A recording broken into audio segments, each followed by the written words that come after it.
I left the religion about 10 years ago. And when I did, my eyes were really open to a whole other world that I did not know existed. I was, of course, raised in the religion, and I sort of Mhm. started to fade after I graduated from college. Spirituality is very different from religion. And one day I just sort of laid on my living room and I was just like, let me sort of breathe deeply. And I just sort of did it for like 20 minutes or so, but I blacked out. I like went blank. I think I've always been kind of skeptical of the other side. But I know, Dina, we had a conversation sort of offline about a meditation that you did recently. I, in the past, have felt like maybe I was hearing wisdom.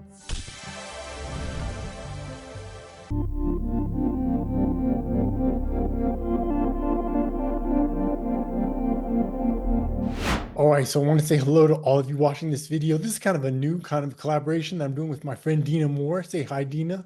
Hello, everyone. This is totally new. Yeah, so we don't know if this will be published on the Manifesting Minds channel or on my Seeds of Awakening channel.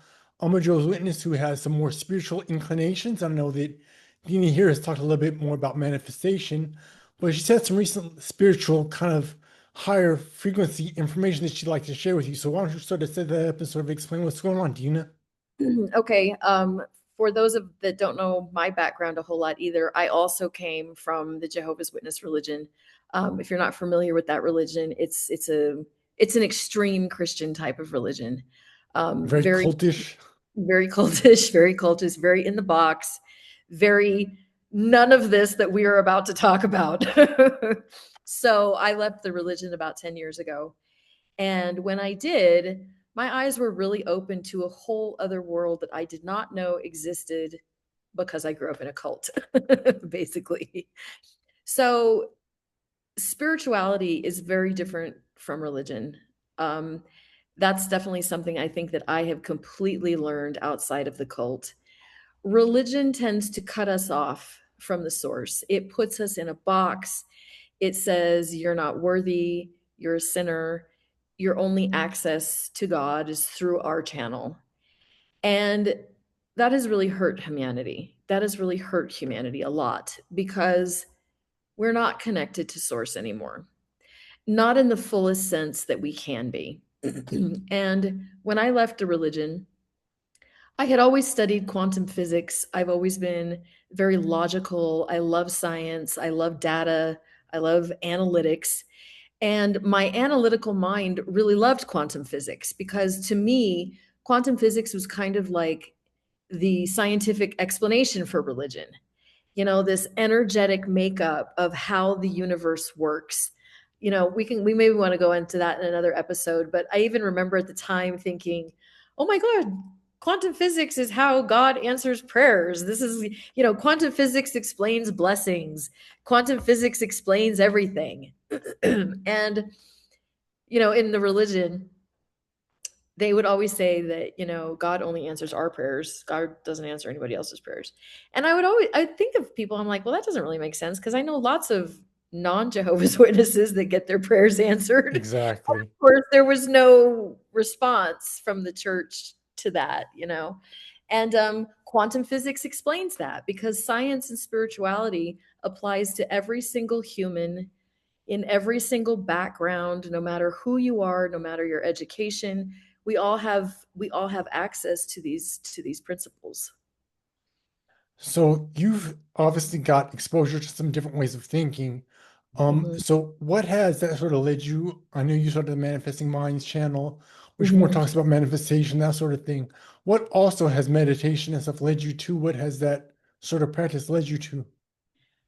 Meditation, which was forbidden in the religion, when I left the religion, I decided pretty much everything that the religion forbade, I need to investigate. Because, you know, like what could be so dangerous about meditation? I mean, even a lot of the religion, your prayers and stuff like that is a form of meditation. So why would they forbid that? So when I started studying meditation, I did take it from a very analytical, scientific part of the mind where biologically, physically, quieting the mind has so many health benefits for you. lowering your blood pressure, improving your immune system, overall giving you a better state of mind to deal with life. So it had these very tangible physical benefits. But quieting the mind also allows you to be able to access your own intuition at levels that you can't when you're running around and doing this and here and there. And, sometimes, well, a lot of times now, we don't know how to just be quiet anymore. We have to be distracted with the TV and activities and, scrolling and all of this technology, which has enhanced our life, has also taken us away from the ability to listen to our own intuition. And so for me, meditation helped me be able to access my own higher thoughts. And pretty soon I started noticing, that was a pretty good idea. Or, an idea would come to me in meditation or a calming thought or something like that. And I would go, that was a pretty good suggestion. Mhm. Whether it comes from a higher source or whether it's my own intuition didn't really matter. I was noticing that the communications that I got with meditation were actually right on. They were actually really, really, really, really good. And for me, I sort of started meditating. I want to say I read a book and then I was like, well, maybe I think I just sort of was led to meditation. I was, of course, raised in the religion. And I sort Mhm, of started to fade after I graduated from college, which was a big no-no back in the day mhm, in 97. And then I read this book. And then one day I just sort of laid on my living room and I was just like, let me sort of breathe deeply. And I just sort of did it for like 20 minutes or so, but I blacked out. I like went blank and I knew I wasn't asleep, but I didn't know where I went. And then I found another meditation that I did, and the energy went through my hands, like my hands cramped like this. And I knew that something was happening. I didn't know what, but I was like, maybe there's something to this meditation. And at that point, I sort of realized that Jehovah's Witnesses didn't have all the answers, kind of what I assumed. They right. weren't teaching their participants all the truth. So I didn't fear meditation, and that's sort of what got me started on this path. I can say that I haven't had any real metaphysical, like I haven't had any sort of conversations with my past loved ones, or Mhm, I feel like I feel the energy and I know that I have a higher connection, but I haven't had any real esoteric experiences, I'll say. That being uh-huh, said, I do breath work every day. It's definitely a part of my practice. It helps calm me down when I get to worry about finances or get to worried about other things, and it's very calming and very much you go into like a void of, I say you go into like, there's a lot of conversations about the void. You go into mhm, this like negative space where you just sort of feel wrapped in love. You sort of feel calming. Nothing can happen to you when you're doing the work. And that's what I enjoy about it. I'd also, that is a wonderful aspect of meditation. But the one thing that I discovered doing meditations is there are a million different ways to meditate. Mhm. I think a lot of people think that meditation is just sitting there in silence, which can be ridiculously, ridiculously hard. Maybe even that is the more of the advanced meditations. For somebody who's wanting to explore meditation for the first time, there are visual exercises that you can do that are phenomenal. And aside from the biological effects in your body, it helps you focus. We have so many distractions today. And in my coaching business, a lot of times I'll hear people say, I can't stop the thoughts. My thoughts are just running wild. And it's your head. How if the thoughts are running wild, it's because we haven't trained our brain to turn off. So Yep. meditation is really about mind control, your own mind control. You know, we can't be victims of our own head. That doesn't make any sense. We Or should stuck in those thought loops or the exactly. past or worried about the future. It's really about the present and being in the right now. Exactly. So meditation gives you the skills to be able to say, flip that switch off. I'm Mhm. in charge of my mind here. I choose not to think of it. I'm not letting my thoughts be a runaway train that I can't stop. There's visualizations that you could do. There's healing meditations on chakras. I mean, just a million different maybe we should do a whole series on different types of meditation Right. that you do. Vipassana, there's all sorts of breath work. You can do all sorts of meditations. Yeah, yeah. Recently, I started doing sacred geometry meditation. Mm. which, oh my gosh, that is mind-blowingly takes a lot of concentration. It's literally, I'll explain it really quick. Like the first introductory exercise is you imagine that there's a white ball above your head and you hold that white ball there. And then you imagine that there's a ball here and there's a ball here. And then you create a triangle. You create 3 lines so that your head is inside this triangle. And then you imagine you visualize a ball right out here in front and a ball right out there in back. And then you make the base of the pyramid so that now your head is in the base of the pyramid. And you can get super fancy, like make the pyramid rotate one way, make the pyramid rotate the other way, change the colors. It requires so much focus. And it is so good for your brain to have a project to focus on because it does silence the thoughts and it increases your concentration. The geometry meditation is fascinating. That sort of Fascinating. sounds like I did a meditation called the Merkaba meditation. There's some online. It sort of sounds like that. Yeah, there's a whole bunch of different exercises you could do. You could visualize a cube with all the 8 points and lines that go to the cube with a pyramid inside the cube, and then you rotate the cube. Oh, it's really good brain gym. So that being said, I know, Dina, we had a conversation sort of offline about a meditation that you did recently, and you have some interesting messages. Why don't you talk about that a little bit now? Okay, so I in the past have felt like maybe I was hearing wisdom from the other side. Like, for example, I have an uncle that has passed away. And on many occasions, I have felt like I heard him giving me advice. And my opinion was always this very little, analytical, scientific side where, that's probably not really my uncle. But who cares because it was really good advice. It was very practical and it was really good advice. So I think I've always been kind of skeptical of the other side. Is there really an other side or not? Is it just my own wishful thinking that my uncle is giving me advice or my grandfather or whoever? And I've always, like I said, I've always been of kind of the opinion that, maybe I'm making it up, doesn't really matter. It was relevant information. So whether it's coming from my higher conscious or whether it's coming from the other side, I don't really care. The information was very relevant. But what happened to me this time was unlike anything I had ever experienced before. I have never had something like this happen before. And it made me fairly emotional. So I want to share this. I'll preface it by saying this is kind of like a two-part meditation that I did. So I'll share the first part. The first part, I was going to do a profound meditation, which for me is about 2 hours. I hadn't done a deep meditation like that for probably 6 or 7 months. I felt like I really needed it.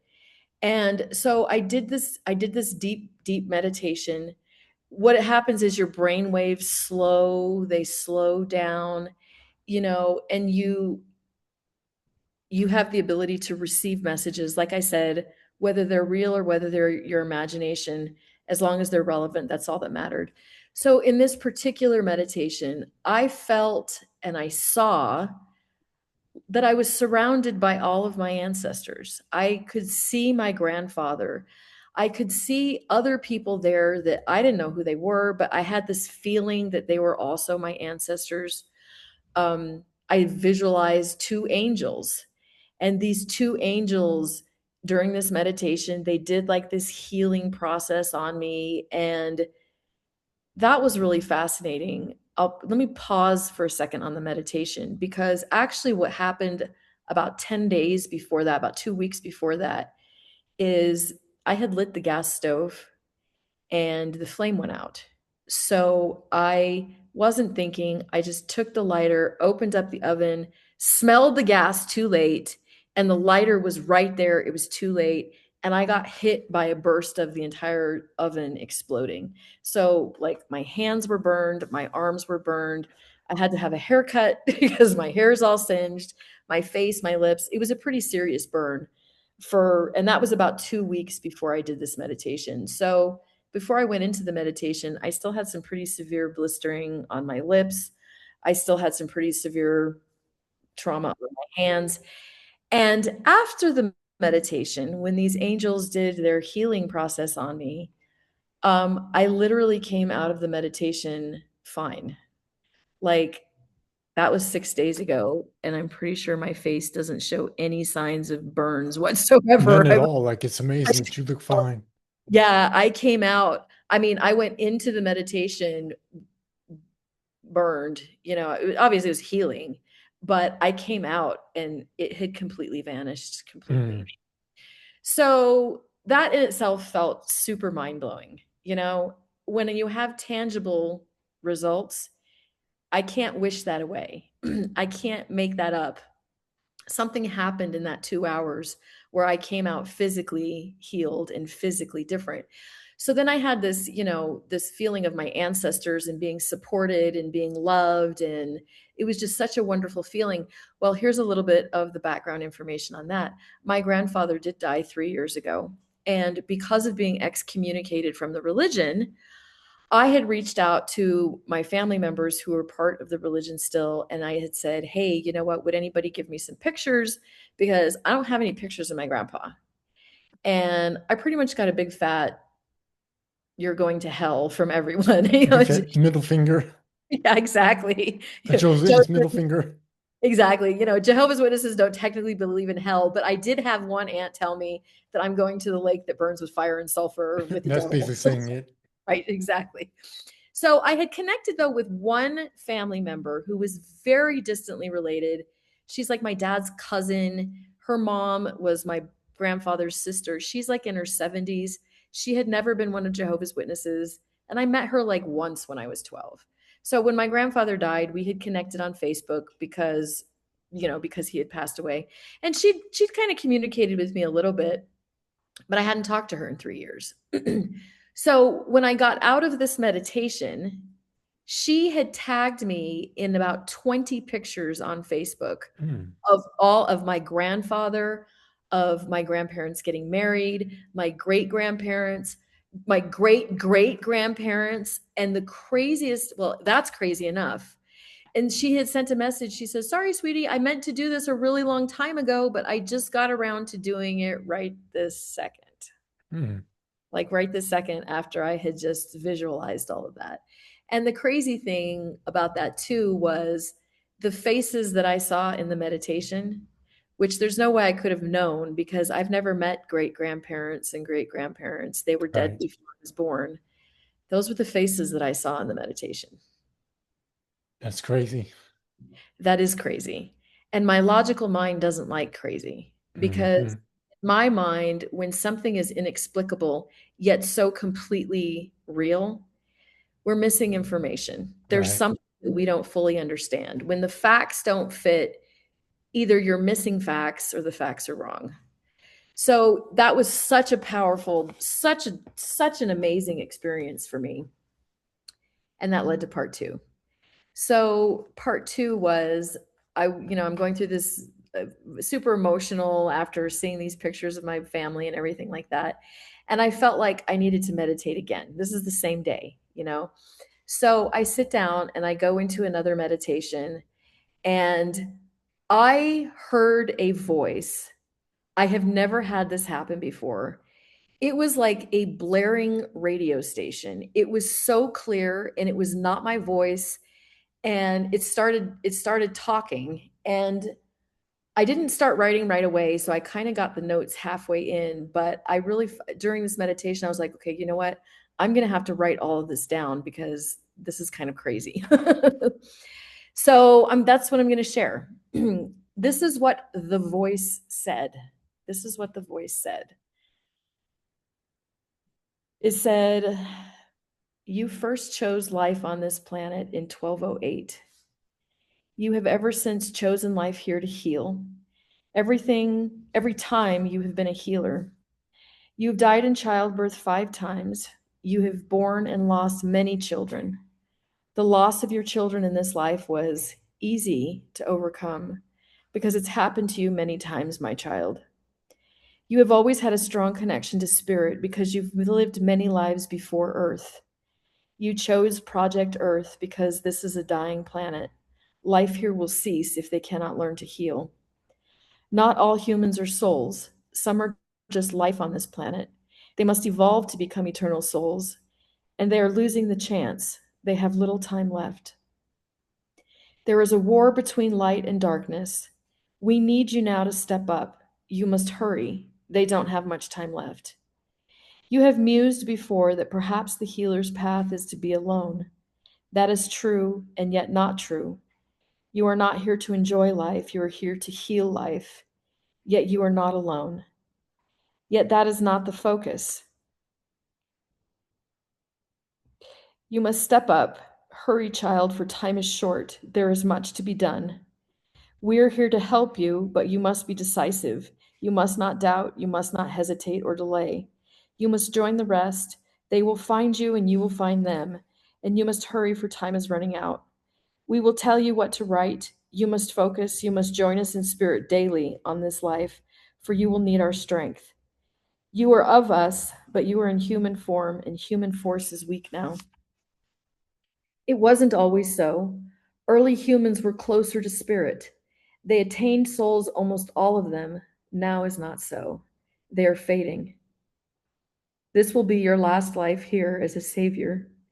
If humanity makes it, you will return to help it grow. But this is their final test. It is the final straw, and they are not ready. You will go somewhere else. There will be other worlds. But you have grown fond of this one. This is why you chose this story. This life has been your hardest for a reason. You are not alone, yet you must fortify your soul, for we cannot help you unless you initiate. You must come to us, for we cannot interfere. You can. Do not be afraid. Be courageous as you have always been, child.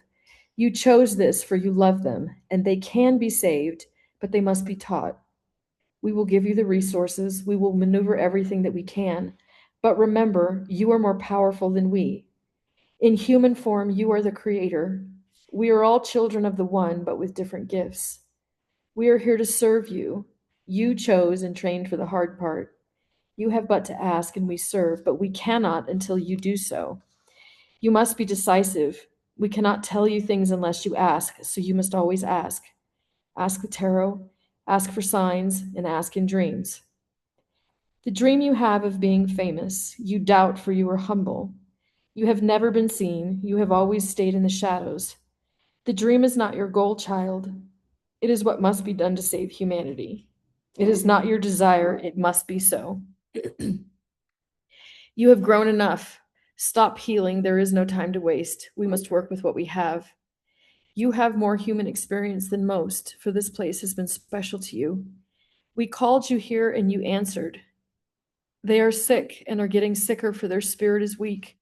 You must join the others. We love you. Command us, and we will obey. And then I said, what will happen to them? And she said, they will be lost in darkness without the strength to continue. It takes strength for life force to grow. There is a battle of light versus dark. Light will always win, but some will be lost. No one is lost forever, but there will be much sadness. The balance of light will be weakened. We will lose this place as our training ground. And I said, what do I do? She said, there's nothing that you can do except to be the light, teach the light, and shine the light. They must answer, but you must be the beacon. They must feel the hope to know what hope is. They must learn love, and to learn they must feel. They are drowning in despair, hopelessness, and pain.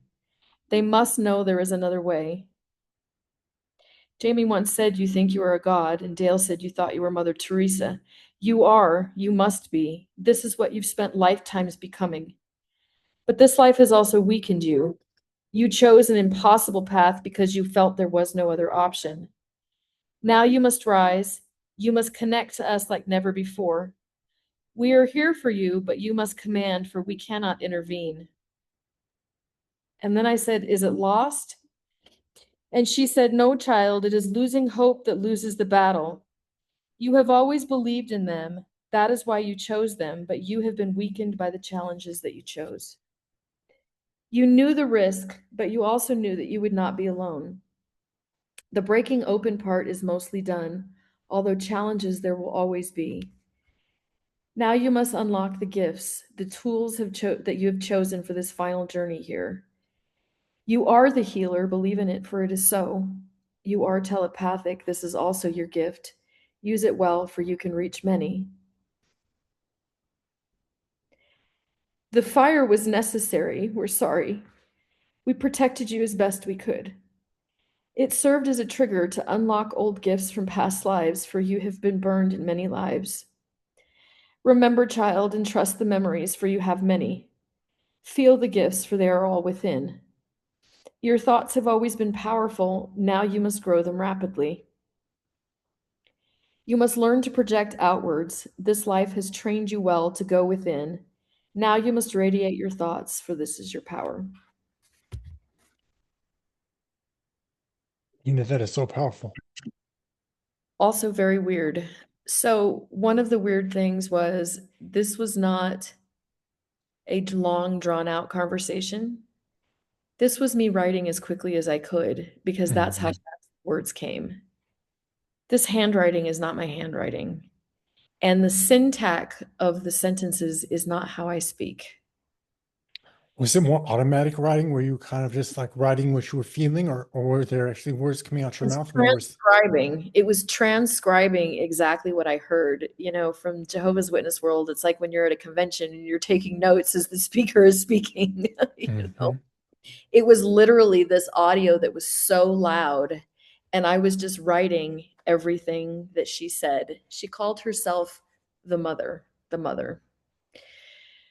So, interestingly enough, this light versus darkness, I don't think there's a human alive that would deny that humans are in a bit of a spiritual crisis right now. We are in an Mhm. energetic crisis. There's so much lack of hope. She's right. There's a lot of despair. There's a lot of hopelessness. There's a lot of emptiness. And now there's a war going on, which is going to amplify excuse me, this negative energy that we have. I think there was a couple of interesting things. One of the things that I noticed is what she said very specifically is that not all humans are souls. Some are just life on this planet. They must evolve to become eternal souls, and they're losing the chance. I thought about that in my spiritual coaching. I have always been of the opinion that every human is here on a journey, and we're all in different levels of that journey. Some people maybe are kindergarten and other Mhm. people are high school, but the truth is some people don't even seem to be on kindergarten level. There are a lot of people out there that have absolutely this blank stare of they have no desire to be connected to the universe. There is just nothing there, as though they were a life without some sort of soul or something in it. When you say that, my son calls them bots or non-player characters, like the characters in a video game that are just like there in the background. Mhm. And even for a little bit of a biblical reference, although I don't believe in the Bible, in the book of Genesis, when God said, "Dust you are, to dust you will return." And it wasn't until they ate the fruit, we can go on this whole debate about who the serpent was and, Mhm. actually doing a humanity a favor, but eating the fruit is what caused God to say, well, great. Now they're like one of us. Let's kick them out before they become eternal with the other tree. So perhaps that is very true. Maybe this, not everybody is a soul. We have to evolve in order to get there. And then the other thing that she said was it wasn't always so. Early humans were closer to spirit. They attained souls, almost all of them, and now is not so. And as I thought of, previous ancestors, the people from the past, they walked barefoot in the grass. They slept under the stars. They bathed in the rivers. And when the ancestors or spirits spoke to them, they welcomed it. And today we live in concrete jungles full of technology. We think this conversation is hocus pocus bull crap and that I'm Ooh. insane. Yeah, mysticism, like none of this is even remotely possible. We're so connected to technology, we can't even stop and think of our own thoughts, much less connect with higher thoughts. And so maybe she's right. Maybe there are a lot of people out there that they've got work to do, you know? And maybe that's the reason why there's so much dark energy, so much despair, so much lack of, so much violence, so much crime, these school shootings. Maybe all of that is a direct result of not stepping up to the plate and evolving spiritually like we're supposed to do here. It's a symptom, really. Yeah, Hmm. it's a symptom. And the sense of urgency here was unlike anything I have ever, ever, ever felt before. I mean, the hurry, hurry, hurry, hurry, hurry. There's no time. You've grown enough. Stop healing. We got to work with what we've got. There's no time to, there's no Hmm. time to wait here. One of the other messages that I really picked up on a lot too was this one that says, we have to reach out to them. They're not just going to like randomly intervene. They can't just give us signs unless we ask. Hmm. And, I think in religious communities, I think a lot of people will question, why doesn't God do something? Or, if he's all powerful, how come he doesn't step in and do something? There seems to be some sort of mechanism in place where it's our responsibility to do it. It's our Right. responsibility to grow. If we're on the path of self destruction, it's our fault because we're not evolving as we were supposed to be here. Mhm. What I walked away from was that they asked you to go to them daily for information. And they said that if you ask them questions, they will help you navigate the situation. And it seemed like you're there to maybe write some information, like write a book maybe, or Yeah, the one thing, this dream of being famous, it's been probably about a year or two that I've really been thinking that the world needs a female version of a manifesting teacher, the mm, female version of Tony Robbins and Joe Dispenza, because I have a lot of knowledge. I've always felt like this is my calling, apparently, because I've been here for like 800 years. But I've felt like that for a long time. And I think maybe there was a little bit of something holding me back. And I think she's right. I think I've always stayed in the shadows. And she says this isn't just a goal. This is something that I have to do because people need to hear this. It's not for me. It's because we have to be taught before it's too late. so would you like to do these maybe weekly or do these little roundups, or how would you like to move forward? I would love to do that. I would love to do that because, this idea of reaching out to spirit weekly or daily, I think is crucial, crucial, crucial. I probably about 6 or 8 months ago, I have felt like I've had my spirit guides. Like I said, whether I thought I was imagining it or whether it was real didn't really count. But I have a spirit guide who's my uncle. And I had gone several months where I felt like I hadn't had a communication from him. And so I did a meditation. I very specifically visualized him. Oh, and then he's right there in the meditation. And I specifically said, "Where have you been?" And he said the same thing. He says, "I cannot come to you. You Mm, have to initiate this." There's some sort of like barrier of interference, it seems like. The other world, God, energy, whatever you want to call it, they can't come down and hit you on the head with an answer. like you have to We knock on the door for it to open up, maybe. Exactly, Well, that's what the exactly, Bible says. You knock on the door and it will open. exactly, Hmm. exactly. Ask and you shall receive. That's basically what they're saying is we've got to be asking for wisdom. We've got to be asking for direction. And it seems like they're more than willing to help. It seems like Exactly. we're just sitting here waiting for you to freaking do something so that Hmm. we can do something to help. So that So being said, if you like this conversation, I would encourage you maybe to put questions you'd like Dean to ask, maybe in the comments. that would be awesome. Maybe do that. And of course, like, subscribe, hit that notification bell, but we'll plan to come back with more messages from the other side. And hopefully we can bring them to you. Hopefully you have an open mind and can appreciate this information and knowledge. I really hope so. Anything you want to leave the audience with in closing, Dina? You know what? I'm going to be very humble and say I don't know what the heck I'm doing here. I don't Hmm. I don't understand this message maybe any more than anybody else does. I'm not claiming to have some sort of superpower where I'm connected to the other side. All I'm saying is I have this message and I feel like it is really really really powerful. And they're telling me to ask. So, yeah, I don't know what to ask. So, give me some ideas, drop some comments and let's see what happens, because I do know that humanity does need hope. They do Mhm. need spirituality. They do need how to understand how to connect. They need hope and they need help. Hmm. Definitely. 100%. And also, we don't know what to call this segment. So maybe if you have an idea about what we can call this segment, leave it in the comments also. That's a great idea. With that, I want to thank you for watching. I want to thank you, Dina, for sharing. And thank you for this new adventure that you're sort of You know what? taking me on as well. Thank you for doing this with me, because you know what? I don't know that I would have done it by myself. Maybe that's why my name is Amani Channel. Yeah, right. So I'm super happy to be collaborating on this with you. Thank you so much.